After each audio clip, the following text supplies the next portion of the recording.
बिस्मिल्लाहिर्रहमानिर्रहीम। अस्सलाम वालेकुम स्टूडेंट्स, होप सो आप सब लोग खैरियत से होंगे और जो प्रीवियस लेक्चर है वो आप लोगों को क्लियर होगा। तो आज का जो हमारा टॉपिक है वो है दी आर्यंस, आर्या। इनको हम देखते हैं कि ये कौन लोग थे, इनके हालात क्या थे और इनकी सकाफ़त की खसूसियात क्या थीं। अपने वतन से निकलने के बाद इनको ईरान और हिंदू पाकिस्तान तक पहुंचने में कई सदियां लग गईं। इनके ग्रोह बनते और बिगड़ते रहे। इनका एक ग्रोह बहरे असवद के रास्ते में इराक़ में दाखिल हुआ, जिसको मतानी का नाम दिया गया। ये आप लोगों ने अंडरलाइन कर लेना है। फिर वो कहते हैं कि आर्या ने बरसगीर के लोगों को 4 ज़ातों में तकसीम किया, जिनमें ब्राह्मण, खश्तरी, वेश और शूदर शामिल हैं। इनके इब्तदाई हालात क्या थे? आर्या तकरीबन 1500 साल कबल मसीह में अफ़गानिस्तान के रास्ते मगरबी पाकिस्तान में दाखिल हुए। वहाँ ये लोग चरवाहे थे। ठीक हो गया। ये याद रखिएगा कि ये पाकिस्तान में कब दाखिल हुए और किस रास्ते से दाखिल हुए। ये लोग चरवाहे थे जो घोड़े दौड़ाते, भेड़ों के गले पालते और जानवरों की अफजाइश करते। जौ की काश्त इनमें आम थी। इनकी सकाफत में जंग गालिब थी। औजारों वाले पहियों की गाड़ियाँ जंगजू लोग तीर और कमान के साथ इस्तेमाल करते थे। जब वो पाकिस्तान में दाखिल हुए, इनके पास चरवाहों वाली सादा सकाफत थी और जंगी साजो सामान था। उन्होंने द्रावणों की आबादियाँ तहस नहस कर दी, जबकि द्रावर बड़े पुरसकून और पुरअमन तरीक़ों से अपनी ज़राअत और कारोबार में मशगूल थे।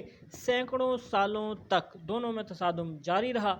यहाँ आकर वो सिंध और पंजाब के वसी और अरीज़ इलाकों में आबाद हो गए। इनकी आबादकारी का निज़ाम गाँव का सा था। बाद में वो जमुना और गंगा की वादियों में फैल गए। आज हमारी सकाफ़ती ज़िंदगी आर्याओं की सकाफ़त से पूरी तरह मुतासिर नज़र आती है।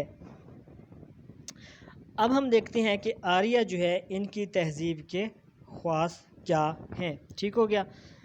पहली हमारे पास हेडिंग पड़ी है बच्चों, देही तर्ज ज़िंदगी। आर्या के यहाँ शहरी आबादी का निज़ाम नहीं था। उन्होंने अपने आप को चरवाहों की ज़री बस्तियों की शक्ल में आबाद किया, गांव की शक्ल इख्तियार की। मकान दियार और घास फूस की छत से ढांपे गए थे। फिर दूसरी उसमें हेडिंग है पिदर सिरी निज़ाम। ख़ानदान में पिदर सिरी निज़ाम राज था। ज़्यादा से ज़्यादा बेटे और पोते काबिल फ़ख्र समझे जाते थे।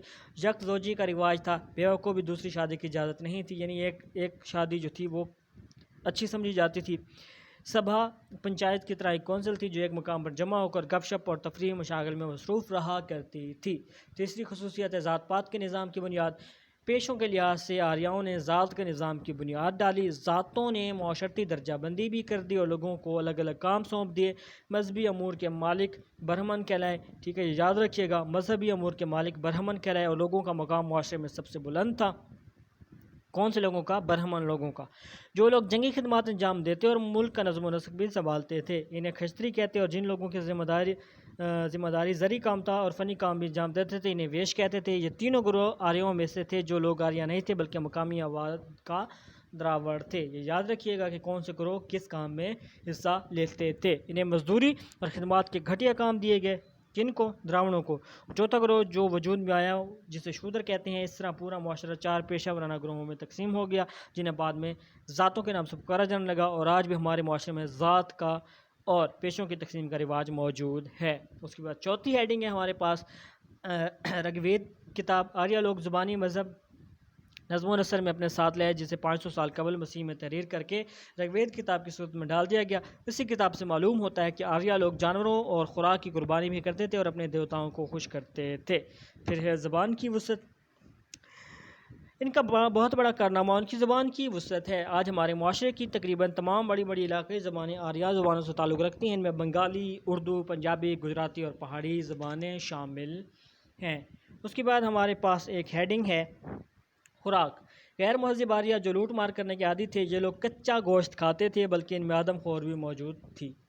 उसके बाद हेडिंग है पूजा पाठ। शुरू में ये लोग कुदरती मज़ाहिर की पूजा करते थे, लेकिन दीगर अक़वाम से मेल जोल के बाद देवताओं को भी अपने मज़हब में शामिल कर लिया गया। शादी का तरीका इनमें क्या था?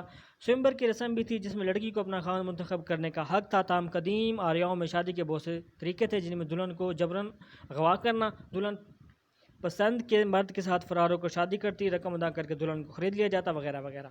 अज़दवाजी निज़ाम में क्या था कि आर्या अक़वाम में वालिदैन के लिए औलाद लाजमी थी। जिस तरह एक मर्द की कई बीवियाँ थी, इस तरह कई कबाइल में एक औरत के कई खामन होते थे। ठीक हो गया। महाभारत के हीरो बतल पांडु बरादरान की सिर्फ एक मुश्तरका बीवी जो उसका नाम क्या था, द्रौपदी थी। उसके बाद बेवा औरत का मकाम क्या था, इनमें खामद के मरने के बाद औरत के दूसरे निकाह का रिवाज ना था। हिंदू बेवा की ज़िंदगी अजाब से कम ना थी, इसे सिर्फ एक वक्त का खाना दिया जाता था, अच्छा लिबास बनाओ सिंगार और खुशी मिले इसके लिए ममनू थे। इसके सर के बाद उस तरह से मोड़ दिए जाते थे, इसे रोज़ाना अपने मुतवफ़्फ़ी खामद की याद में खैरात करना पड़ती थी। और फिर आर्य तहज़ीब के कुछ असरात हैं बच्चों, वो देख लेते हैं। इनका मुख्तसर खुलासा, गला बानी ये लोग चरवाए थे जिन्हें गडरिए भी कह सकते थे, जो भेड़ें पालते और जानवरों की अफजाइश करते। आज भी हमारे माशरे में कसीर तादाद इस पेशा से वाबस्ता है। नंबर 2, घोड़े पालना। घोड़ दौड़ान का मशहूर मसला था, ठीक है, सॉरी, घोड़ दौड़ इनका मशहूर मसला था जो कि दौर हाजिर में ज़मींदारों का भी है। और जंगजू, ये लोग जंगजू थे, यानी आर्य जंगजू लोग थे।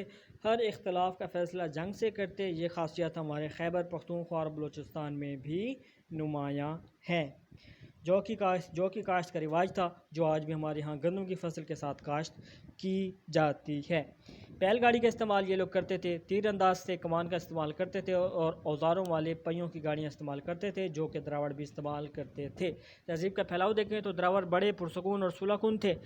आर्या ने इन पर हमला करके इनके शहरों को तहस नहस कर दिया और इन्हें मार दिया या भागने पर मजबूर कर दिया, और बाकी लोगों को अपनी मातहत ज़िंदगी गुजारने पर मजबूर कर दिया और इनका कारोबार तबाह कर दिया। पूरे हिंदुस्तान में ये लोग फैल गए। देही ज़िंदगी देखें तो आर्या ने देही ज़िंदगी की बुनियाद डाली और छोटी छोटी बस्तियों में रहने लगे। पेजल रिवाज देखें तो इन लोगों में घर की हकमियत बाप के हाथ में थी, औरत को घर में कोई इख्तियार ना था। नरीना औलाद, आर्या में बेटों की ज़्यादा तादाद पर फ़ख्र किया जाता, जो आज भी हमारे माशरे में बहुत से लोग तस्लीम करते हैं। ठीक हो गया। उसके बाद देखें यकज़ौज की, आर्या में एक से ज़्यादा औरतों से शादी का रिवाज ना था। एक वक्त में एक औरत को बीवी बनाया जाता, अगर किसी औरत का खामन मर जाता तो सारी ज़िंदगी दोबारा शादी ना कर सकती थी। ज़ात पात का निज़ाम देखें तो ज़ात पात के बुनियाद आर्यों ने डाली। ब्राह्मण, क्षत्रिय, वैश्य और शूद्र 4 मशहूर पेशा वराना ज़ातें थीं। ब्राह्मण इन सब के सरदार थी और शूद्र सबसे घटिया, जिनका काम भंगी और खिदमात से मुतल्लिक था। शूद्र वो लोग थे जो द्राविड़ों या आर्यों से पहले की आबादी में से थे। ज़ात पात का निज़ाम हिंदू पाक में आज भी राइज है। देख लें हमारे माशरे में ये फ़लाँ ज़ात का है, ये फ़लाँ ज़ात का है, तो ज़ात पात का निज़ाम आज भी मौजूद है। और मज़हब की बुनियाद में देखें तो इन लोगों ने एक मज़हब की बुनियाद डाली, जिसे बाद में ऋग्वेद किताब की शक्ल में लिखकर हिंदू मज़हब की मुक़द्दस किताब कहलाई। और लास्ट हेडिंग बच्चों हमारे पास है हिंदू मत की बुनियाद। द्रावण की तरह ये लोग भी पूजा पाठ करते जैसे हिंदू मत में पाई जाती है। इस तरह आर्य और द्रावणों से मिलकर हिंदू मत वजूद में आया और हिंदुस्तान का हिंदू मत इन्हीं दोनों नस्लों का मरहून मिन्नत है। तो ये बच्चों हमने आर्या की तहज़ीब के बारे में, उनकी तहज़ीब के असरात के बारे में और उनकी तहज़ीब की खसूसियात या सकाफ़त की खसूसियात के बारे में पढ़ लिया। होप सो आपको क्लियर होगा। ये ख़ुद पढ़ने की चीज़ें हैं, ख़ुद याद करने की चीज़ें हैं। ये कोई इतना मुश्किल सब्जेक्ट नहीं है। हाँ, इसमें कोई आपको मसला होता है किसी भी चीज़ का तो आप ज़रूर पूछिए, इंशाल्लाह आपको क्लियर करा दिया जाएगा। तो नेक्स्ट लेक्चर में मुलाकात होगी, तब तक अपना ख्याल रखिएगा। अल्लाह हाफ़िज़।